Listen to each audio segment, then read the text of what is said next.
पेरणीच्या कवशामध्ये तिकून आला पाणी पळपळ राणी होऊन गेली बांधावरून कानी.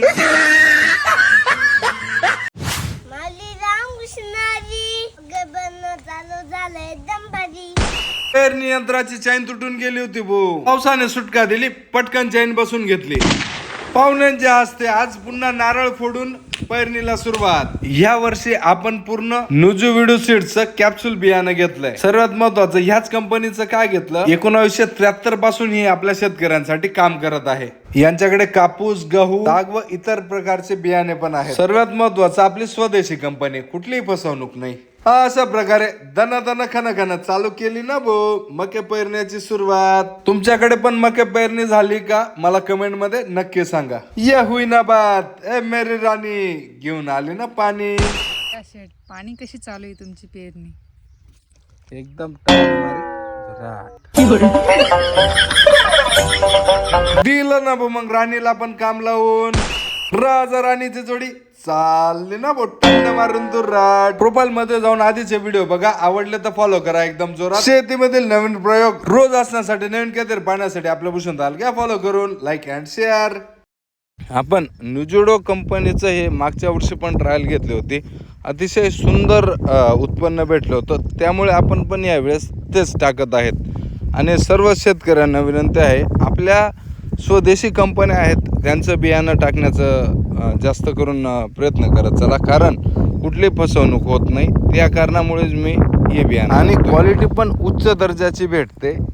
माझा जो मका आहे हा पूर्ण पेरणी यंत्राच्या साहाय्याने मी पेरतो, जेणेकरून मला मजूर टंचाई मोठ्या प्रमाणात आहे. आणि सर्व शेतकऱ्यांना माझं सांगणं आहे की अशा नवीन गोष्टी केल्याशिवाय आपल्याला पर्याय नाही. आधुनिक यंत्रांकडे आपल्याला वळणं महत्त्वाचं आहे. आणि आपण स्वतः जर प्रयत्न केला कुठल्याही गोष्टीमध्ये तर ते नक्कीच सक्सेसफुल होतं. आणि विशेष म्हणजे आपण जोपर्यंत स्वतः करत नाही तोपर्यंत ते लक्षात येत नाही, म्हणून आपण दुसऱ्यांचं बघून आपणच स्वतः मागे सरकून जातो.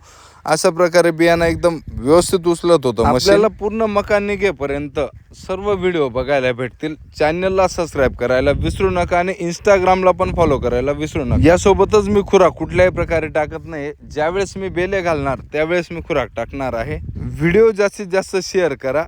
सर्वांचे मनापासून धन्यवाद. हर पेरणीच्या कवशामध्ये तिकून आला पाणी पळपळ राणी होऊन गेली बांधावरून कानी.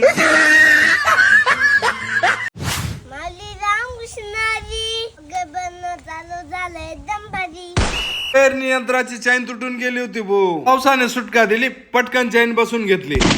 पाहुण्यांच्या हस्ते आज पुन्हा नारळ फोडून पेरणीला सुरुवात. या वर्षी आपण पूर्ण नुजू विडू सीड्सचं कॅप्सूल बियाणं घेतलंय. सर्वात महत्वाचं ह्याच कंपनीचं काय घेतलं, 1973 पासून ही आपल्या शेतकऱ्यांसाठी काम करत आहे. यांच्याकडे कापूस, गहू, ताग व इतर प्रकारचे बियाणे पण आहेत. सर्वात महत्वाचं आपली स्वदेशी कंपनी, कुठलीही फसवणूक नाही. अशा प्रकारे दना खन चालू केली ना भाऊ मके पेरण्याची सुरुवात. तुमच्याकडे पण मके पेरणी झाली का मला कमेंट मध्ये नक्की सांगा. ये हुई ना बात ए मेरी राणी, घेऊन आली ना पाणी. पाणी कशी चालू आहे तुमची पेरणी? एकदम दिलं ना भाऊ मग राणीला पण काम लावून. राजा राणीची जोडी चालली ना बोट्टंड मारून तू राट. प्रोफाइल मध्ये जाऊन आधीचे व्हिडिओ बघा, आवडले तर फॉलो करा एकदम जोरात. शेतीमधील नवीन प्रयोग रोज असण्यासाठी, नवीन काहीतरी पाहण्यासाठी आपलं भूषण दाल घ्या फॉलो करून, लाईक अँड शेअर.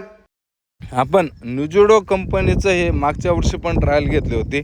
अतिशय सुंदर उत्पन्न भेटलं होतं, त्यामुळे आपण पण यावेळेस तेच टाकत आहेत. आणि सर्व शेतकऱ्यांना विनंती आहे, आपल्या स्वदेशी कंपन्या आहेत त्यांचं बियाणं टाकण्याचं जास्त करून प्रयत्न करत चला, कारण कुठली फसवणूक होत नाही. त्या कारणामुळेच मी हे बियाणं आणि क्वालिटी पण उच्च दर्जाची भेटते. माझा जो मका आहे हा पूर्ण पेरणी यंत्राच्या साहाय्याने मी पेरतो, जेणेकरून मला मजूर टंचाई मोठ्या प्रमाणात आहे. आणि सर्व शेतकऱ्यांना माझं सांगणं आहे की अशा नवीन गोष्टी केल्याशिवाय आपल्याला पर्याय नाही. आधुनिक यंत्रांकडे आपल्याला वळणं